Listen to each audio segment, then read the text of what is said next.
I stood at the starting line of the Lutanic Outback Race, 5,000 pairs of alien eyes fixed on me.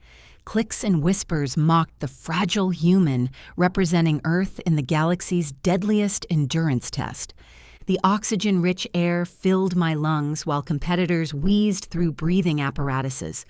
My pack felt light in the 80% gravity, a small advantage. Ahead lay desert wastes, deadly mountain ranges, flash storms, and predators that had claimed lives every year. After 2 Ironman wins back in Hawaii, I hoped not to embarrass humanity on our first galactic stage. When the starting signal blasted, I shot forward. The initial grassy terrain quickly transforms into a vast desert wasteland of dunes and drifts. My legs quickly find their rhythm on the shifting, rust-colored sand. I see that a number of racers from water or jungle worlds were struggling under the brutal midday sunlight. On Earth, I had the advantage of training in every terrain imaginable. 3 hours into the race, I see a squid like Wurgalan suddenly collapse off to my left. I stop and see that his skin that was a pretty shade of aqua at the start of the race was now a sickly pale gray. I jog over to check on him and see his eyes are unfocused and breathing erratic. Looked like a squid version of hyperthermia. I pull my water bottle from my supplies and crouch beside him, holding the bottle to his beak. He takes several deep drinks. His eyes start to focus, then expand in shock when he sees me leaning over him offering more water. "What are you doing, human?" he says in his amazingly cool, song-like speech that my translator converts to boring galactic standard. "We are competitors." I'm confused by his question. "I am helping because you are overheating, and this is just a race." I could see that the answer didn't satisfy him, but he was too delirious to continue the conversation. Competitors from more species than I knew even existed stream past us. Not a single one glanced down, much less try to help. "I have called the race officials. They should be here soon to get you to the medical tent for treatment," I say. I can see that his aqua color is starting to return.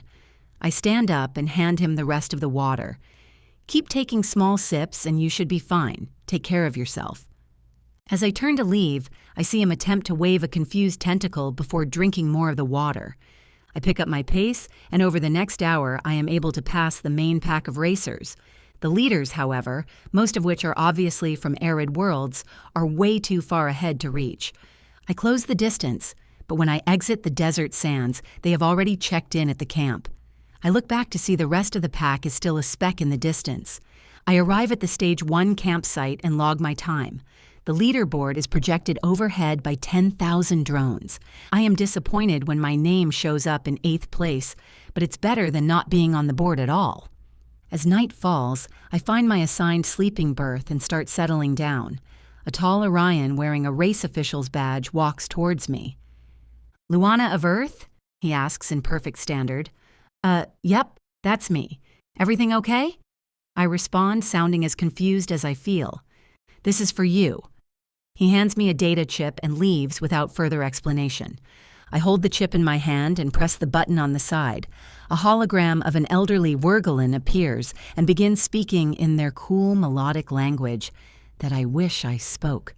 My translator converts it to boring monotone standard. "You stopped your race to care for Alna, the youngest of my shoal.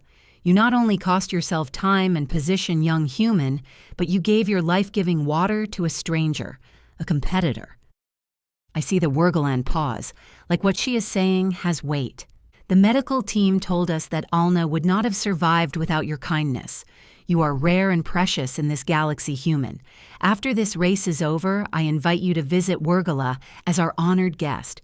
We would like to show you our hospitality and gratitude.